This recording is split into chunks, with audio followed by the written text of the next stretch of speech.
Welcome to Financial Repression Authority's Roundtable Insight, where the best fund managers, economists, and industry leaders discuss the key investment issues and challenges in the current macroeconomic environment.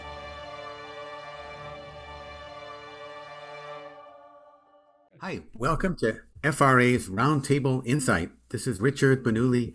Today we have Judd Hirschberg back on the program show. Judd is president at White Wave Trading, a trading company and our partner for trading research consulting services at Cedar Gold. He's run proprietary trading groups. He has over 45 years of trading experience. He's developed awesome indicators and a repeatable process-based approach for trading the financial markets. Prior podcasts with Judd have focused on his approach and methodology and also updates on the financial markets. And today we'd like to understand what Judd is currently seeing in the financial markets across asset classes and jurisdictions. Welcome, Judd. Thank you, Richard. It's a pleasure to be back. Great. I thought we'd begin with your overall theme. We were talking a little bit before the show as taking a pragmatic technician approach with confirming indicators. Can you elaborate on that? Sure. I use a repeatable process that's math-based that hasn't changed in 45 years. And some of the were relationship traders, and this is these screens here are something that my friend and your frequent guest Ira Harris has up on his screens at all times, which are the relationship between the 30-year bonds and the indices. And they can tell you a lot about how a market is moving from point A to point B, and when a market is vulnerable and when it's going to turn again. So I use static numbers that never change. And then I use the relationships to come up with high probability entries and exits. Great. And can we zoom in on some of those equity bond indicator spreads, as you mentioned, like for the Russell, S&P, and the Dow? Sure. So, it's interesting that this last break in the S&Ps, which my room caught both ways, was actually not, this is a Wednesday. These pink bars are Wednesdays. So I like to look at markets when they get directionally challenged, is what I like to call it, midweek. It's one of my favorite tools. So these pink bars are Wednesdays. The midweek shuffle. The midweek shuffle. So one of the guys in the room had a monster trade. Last week he was short the Russell and long the gold.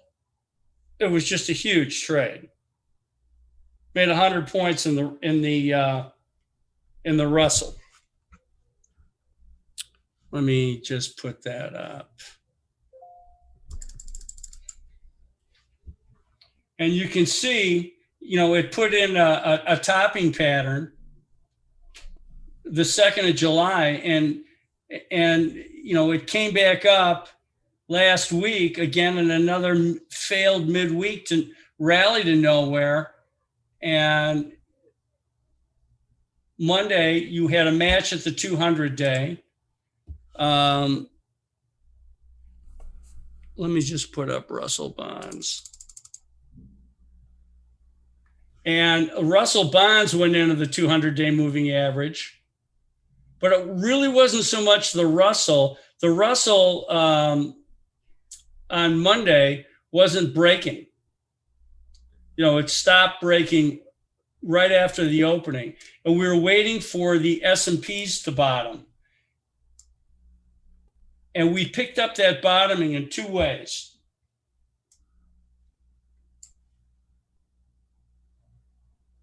we picked it up off the long-term point and figures.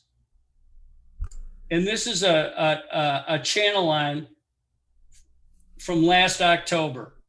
So if I expanded this whole thing, this is the channel that the S&Ps have been trading in since last October, and this is the midpoint of that channel. And I throw a cloud over it, and I had a number at 42.25. So I knew it was either going to be 42.25 was the low, or it was going to be in the 41.80s, high 41.80s. So I had confirmation here that we completed the move down. I had confirmation on a shorter time frame point and figure that we completed the move down. That was Monday's low. The kicker was that the S&P bond spread, this is short, this is long S&Ps, short to 30-year treasuries, got the stops under the previous month's low and came right back up. Anytime you see that, that's a trap. That's a bear trap. And markets try to go and make higher highs or lower lows and flush directional traders out. As soon as we saw that, all the RIAs in the room covered their shorts. They all covered their hedges. And that was basically the low. It just took 4 or 5 hours for it to finally rally. It didn't rally until the last 10, 15 minutes of the day. Mm-hmm. So that's how we try to match up the work. It's just not one thing. Yep. And are there currently any confirming indicators that give an idea of where we go from here in the near term? Well, the upside targets haven't changed. I mean, I have a 44, 40 or 50-ish target in the S&Ps, and I have a 15,400 target in the NASDAQ. Mm-hmm.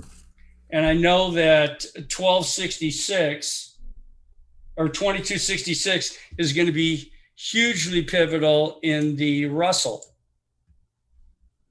because it has been for the last 6 months, and it will continue to be. So if we look at the Russell, going back on a weekly, even a monthly, it's just been gravitating towards this level. It's just been going back and forth. One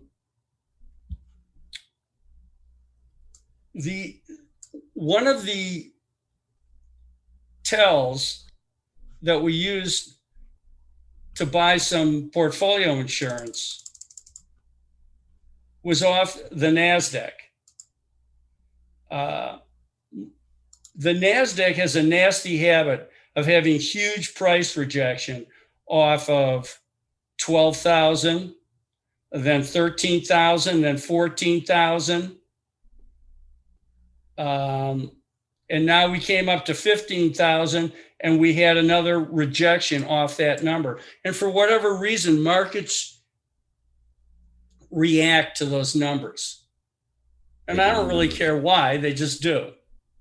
Yeah. I mean, the first time we went up to 14,000 in the NASDAQ, I think we broke 800 or 900 points. You know, this time we only backed off. I thought we were going to get 700 points and we got 650.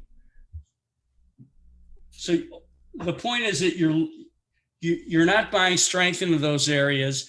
You know, you just have to be patient to wait for your opportunities to buy.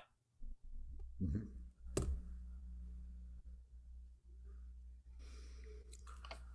And what about on the other markets? Like, can we look at the interest rates or bond markets? Sure. Let's take a look at the 30-year bond. Here's on the monthly. And you can tell I had, I just thought the bonds were sold out down here for a long time. And everybody was telling,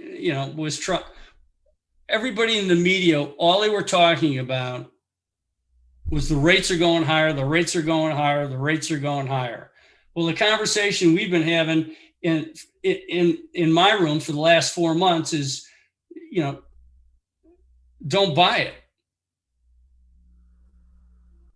Because an average move in the 30-year future is 10 points, 10 full bond points. A big move is 20.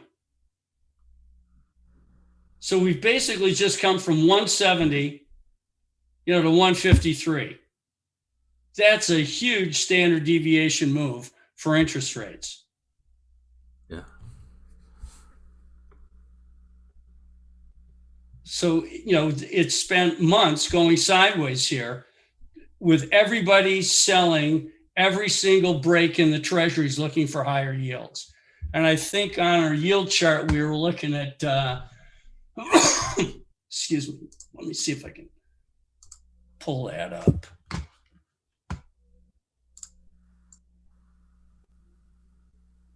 think I was looking at 240 the last time we talked.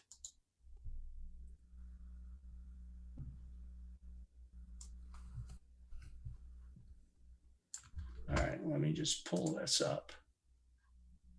So I just don't look at the futures. We also look at the yields themselves. And the yields spiked over the 200-week moving average, and it never closed above it on a weekly close, which told me that the bonds, the rates weren't going any higher. Yeah. Mm-hmm. And that kept us out of a lot of trouble. And you can see it here where it went up to the 50-month and just stopped.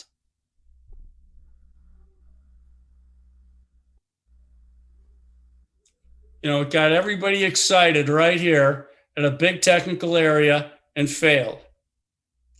Now we have to, now the rates just have to set up again.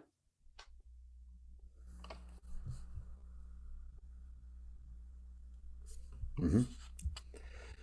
And can we move to the currency markets, especially look at the US dollar and other major currencies? Sure. Okay, let's just go to the euro. Where is it? I need another set of glasses, Richard.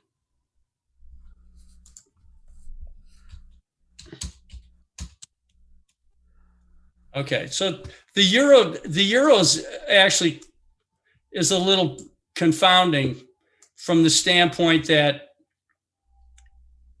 it kind of topped the beginning of the June, and as the rates went lower, the euro went lower, which is counterintuitive.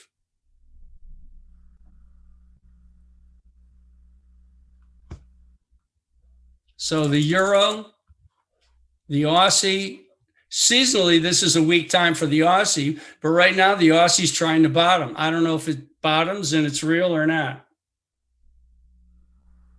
but it's typically a weak time for the Aussie. You mean seasonally? Seasonally, it's a weak. It's a weak time for the Aussie, and an Aussie yen didn't really rally anywhere. So I have nothing to confirm that. That's any more than an oversold bounce in the Aussie.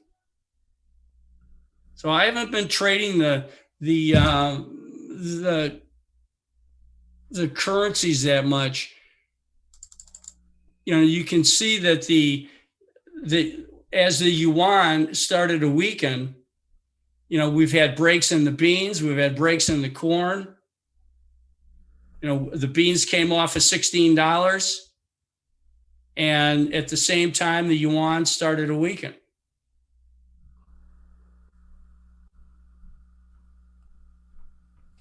And so the big question is, where do you see the yuan going, and also the risk indicating currencies like the Aussie or Canadian dollar or Mexican peso? Well, I think that the yuan is going to go back into a strengthening pattern again, and the peso looks like it wants to. It hit put in a temporary low today, but it hasn't been that great of an indicator or a trade. I mean, if you look at a weekly, it's just been pretty much going sideways.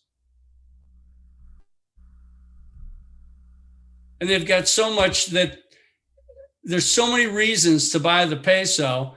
And I think, politically, that's the only reason not to buy it.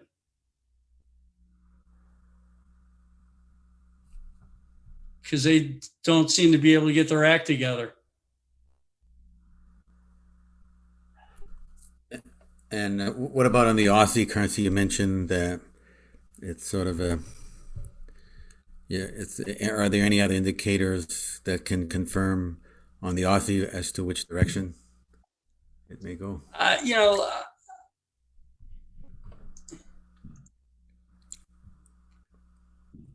mean, the Aussie's been a fair trade against the gold too. For the last month, gold's been gaining on Aussie, and today was really the first day that in a while that the Aussies gained on the gold. So now the question is, that's got to follow through too. Yeah. When we look at some of the other relationships, copper yuan, it's hard to know if this is the bottom and start of a risk on demand move or not. So I'm just there's so many things on the board, so many relationships that have just gone back and forth and are consolidating.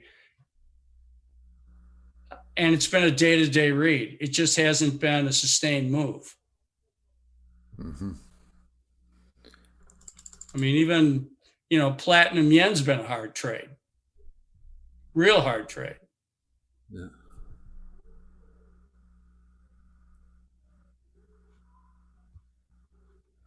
And what type of indicators could we be looking out for over the next short term, few weeks, that could clearly show, more insight into a trend, a clearly defining trend? Well, I'm going to keep my eye on the equity bond spreads to see if we can get up and go another 80 points this summer in the S&Ps, or whether it's just going to continue to be a big rangy trade. And seasonally, in another week, most people are on vacation for a month.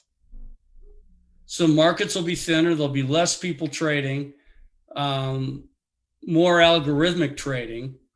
So you'll get the trade you'll see will be what I like to our time frame capital flow trades, where the algorithms either all start buying or all start selling, and that pushes price one way or the other for either a couple hours or a day.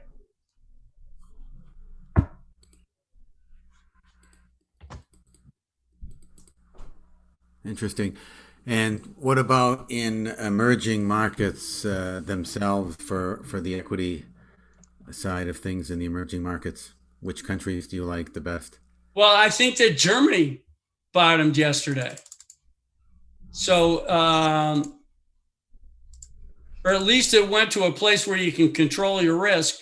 I mean, we talked about it during the day. Now, whether this is just a little bounce or it's the start of something, you don't know until it gets going. But that was one I looked at. I think it was, Italy. I'm not a big fan of buying, even though the Draghi's running that show.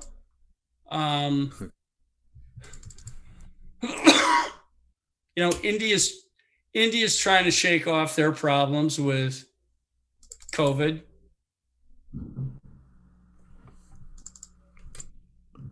What about Brazil and Russia? let's see here. Here's Brazil. Brazil kind of rallied to nowhere.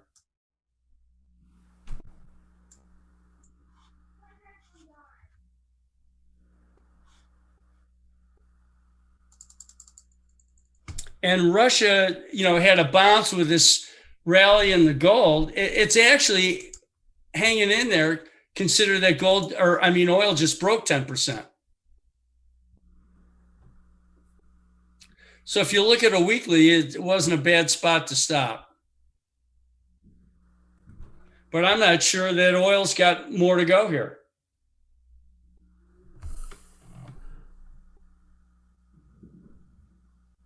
So I guess what I'm saying, Richard, is that right now it's the summertime. You should treat everything as a trade and not an investment.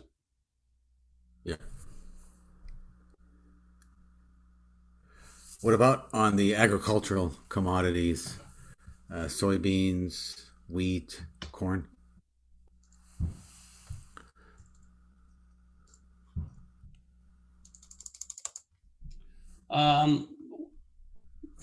What looked most interesting to me was the corn. Because I think this has got potential.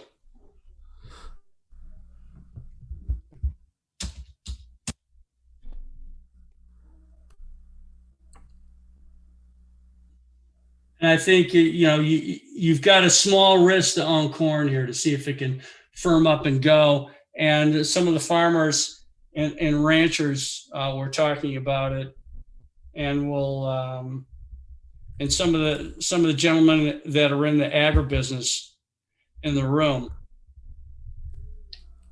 And I think it's going to be another week before they see how the drought's going to affect the crops over the next week and a half. And I think if there's more dryness, I guess they're going to, we'll see it reflected in the prices again. Mm-hmm. And I'd also keep an eye on it because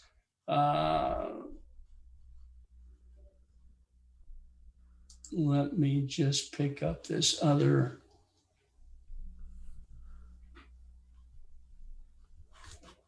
Let me see if I can pull up this other page.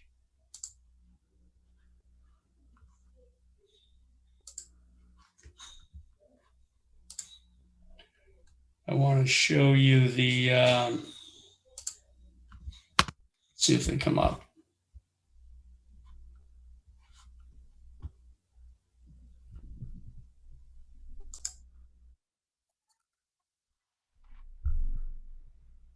All right, Richard, let's go to, let's look at the relationship spreads in the grains. Mm-hmm. This is okay. Ira Harris 101. Let's see who's buying it and where the demand is and how it's priced in different currencies. I haven't looked at these in a little bit, but you can still see that the beans denominated in real have bottomed again. The end of June. See if they start up again. Let's just go out the other time frames.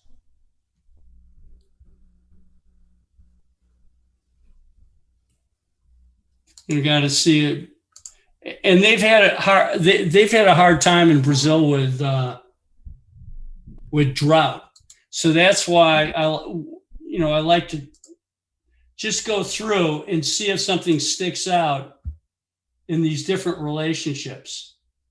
That's beans. Here's the corn in real. So the corn, even in real,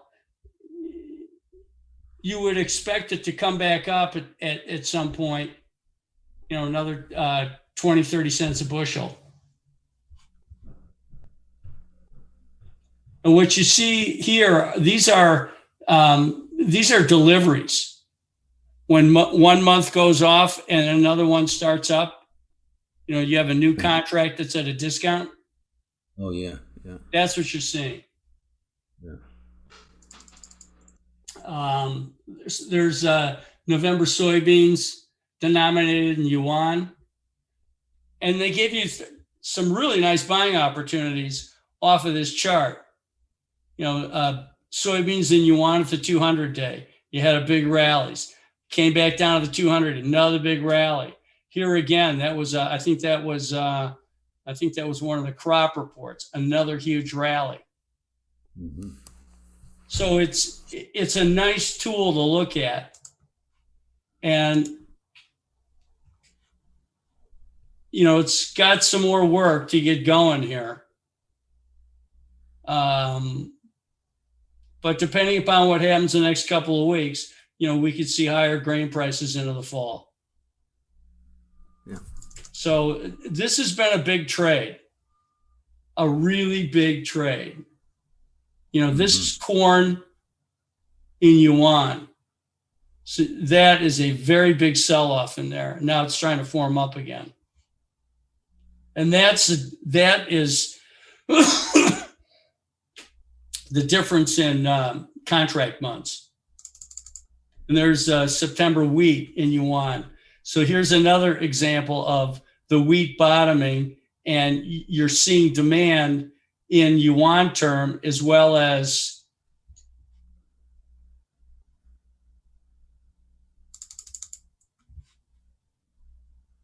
the wheat itself. So when you see them both line up, and you see it line up denominated in other currencies, it confirms the direction for you. It's just not one thing. It's telling you, you can see the level basis real or basis yuan, and then you can have you can execute your thesis off of that. Yeah. The one thing that we were looking at were the oats.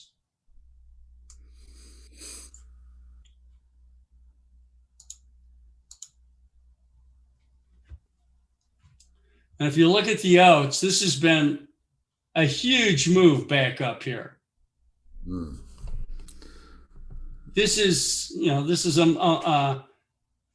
that's a 20-year look at that. Yeah. Wow.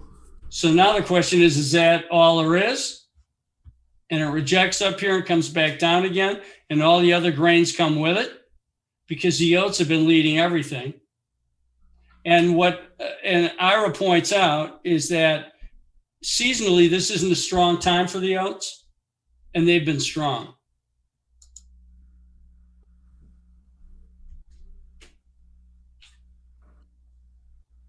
So this is just one more thing where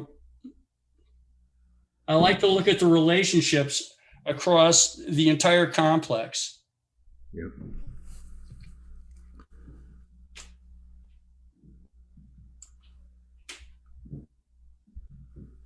Okay, great. And the last question would be like on your sector analysis view. Do you see any sectors that are particularly attractive, like on the industrials or transports, railroads, the tech sector, or the COVID trade sector, if you will? I just think it's a rotational trade. 2 weeks ago, it was the utilities that gave you the heads up. The beginning of July, that the board could possibly change.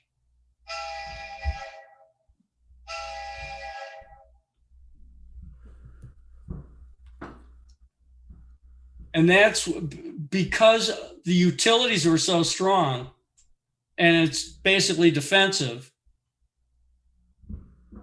That's when we started looking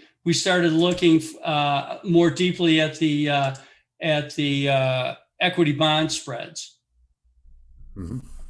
And you can see where it broke down from right here. I'm simple when it comes to targets. All I'm looking for is to see where, if something bottoms, it wants to go back to where it broke down from. and it went there. Okay, so now we're going the other way and the equities are going up. And to me, it's as simple as that. Yeah. You know, the industrials are at resistance, and I have to see if they can follow through. They're trying to put in, a bottoming pattern on the week, and if they do, I'd say you want to be in the industrials, and I think the XLK is trying to do the same thing. It's a pretty good pattern in tech. So I'd be looking for more upside there. And if this pattern holds true, then I just think you get a lot of volatility in August because the lack of market participants. Yeah. The people either taking their kids back to school or trying to get out of Dodge for a vacation. Yeah. And then I think we're going to get another new game late September. Okay. Great. So maybe we can touch base at that time when it becomes more clear, mid-September or something like that. I mean, usually, the one point I'd like to make is that this quarter in the S&Ps was the most unusual quarter end into the new quarter that I've seen in 45 years. And I even asked Ira about it, that if he ever remembered a quarter end where you didn't get the back and forth before it went. This is the first quarter I can remember where we took off before the beginning, going into the new quarter, and we just went. Mm-hmm. So it was this was not a usual occurrence. This is the first time I've seen this type of price movement in 40 years, and since the S&Ps in 1982, and I was there for the opening of that. Okay. Wow. Yeah. So that that's why I'm a little cautious, because the board is changing a little bit, and I'm seeing things I haven't seen in 40 years. Yeah. Interesting. Yeah. Well, great. That's been insightful discussion, lots of analysis. How can our listeners learn more about your work and become a subscriber? You can go to whitewavetradingstrategies.com and just put your name and email in. You get a 30-day free trial. You'll get an invitation to a live room every day where you'll have fund managers, RIAs, and global macro traders from all over the world that all participate in a live forum. It's fabulous. Awesome. Thank you so much, Judd. Thank you. Thank you for your time, Richard. It's always great.